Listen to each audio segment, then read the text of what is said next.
नमस्कार, मैं दिशा। आप देख रहे हैं समाचार 360। आइए रुक करते इस वक्त की देश राज्यों की बड़ी खबरों पर।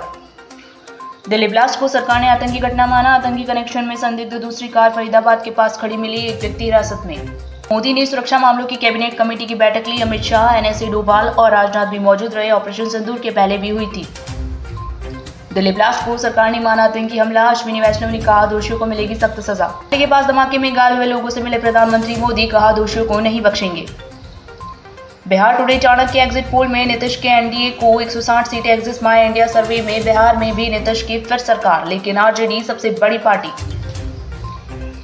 एग्जिट माई इंडिया एग्जिट पोल के मुताबिक बिहार में राष्ट्रीय जनता दल राजद सबसे बड़ी पार्टी बन सकती है। राजद को 67 से 71 सीटें मिलने का अनुमान है। जदयू को 56 से 62 सीटें, जबकि भाजपा को 50 से 56 वोट मिलने के आसार है। कांग्रेस की बात करें तो उसे 17 से 21 सीटें, लोक जनशक्ति पार्टी रामविलास को 11 से 16 सीटें, हमएस को 2 से 3 सीटें, आरएलएम को 2 से 4 सीटें मिल सकती हैं।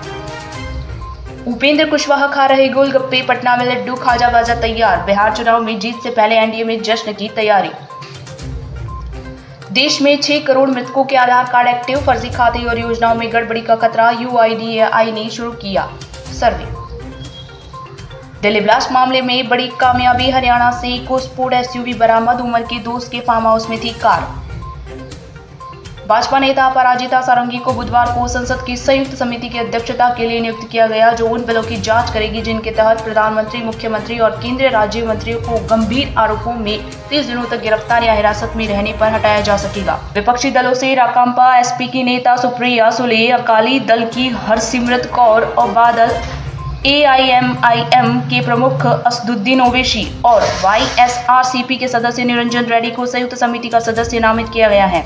यह जानकारी लोकसभा सचिवालय के एक बयान में दी गई है।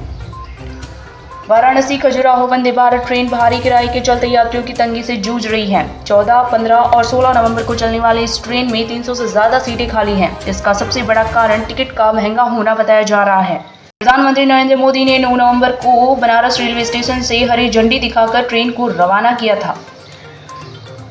निर्यातकों को कोलेटरल फ्री 20,000 करोड़ तक का लोन मिलेगा। लोन का 100% गारंटी सरकार लेगी। 50% अमेरिकी टैरिफ से राहत मिलेगी।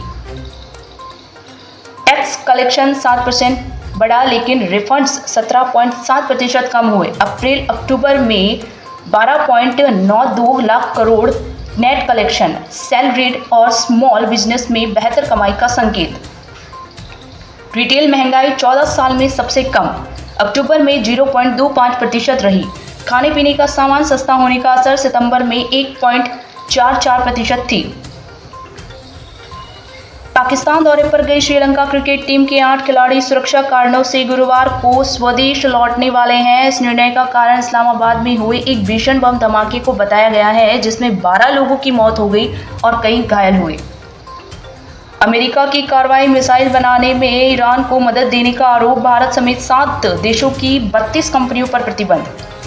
बिहार विधानसभा चुनाव के नतीजों से पहले आए एग्जिट पोल से शेयर बाजार में बुधवार को भारी तेजी देखी गई। हालांकि चुनाव के नतीजे एग्जिट पोल के विपरीत आते हैं तो शेयर बाजार में बड़ी गिरावट आ सकती है।